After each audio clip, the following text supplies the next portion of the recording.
Hey guys, what's up? This is Dean and I'm back with another video. Today I'm going to be teaching you guys how to draw the folds and creases in clothes.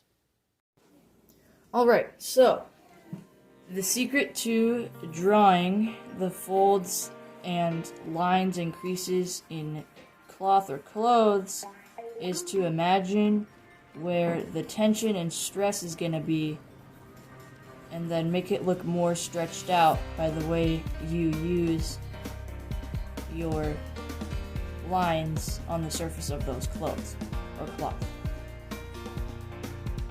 So, for example, you could say that this part would be stressed because it has lots of strain from your body and your arm constantly stretching it out.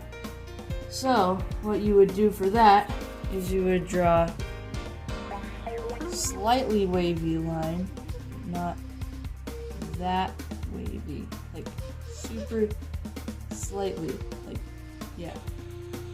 And then you want to draw lines pointing inward from those waves, but not super far inward because then it makes it look baggy and like it's folding in on itself instead of it having tension and stress on it.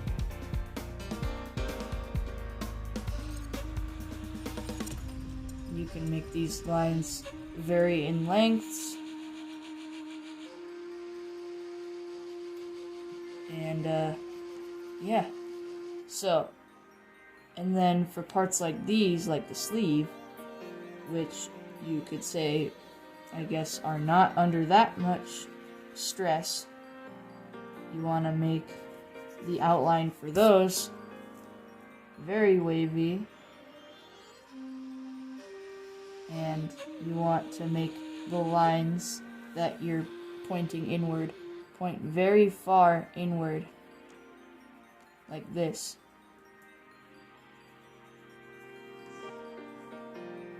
So that it makes it look like it's folding in on itself because it has no stress and tension on it.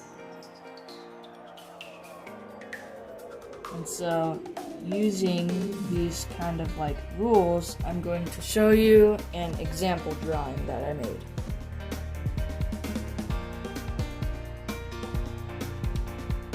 So I drew it with the arm sort of pointing upwards so that I would be able to show you more instances of stress on the clothing.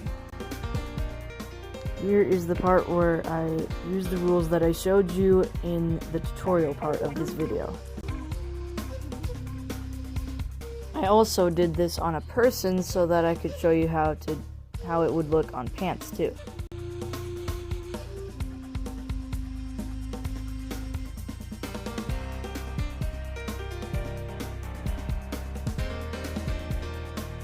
And after that, with a little tweaking, this is how it looked. And that is how you draw the folds and creases in clothes. I hope you found this video helpful. I kind of had trouble explaining it in the beginning, but I hope you guys understood. If you like this video, please drop a like and maybe subscribe. And yeah, thanks for watching. Bye.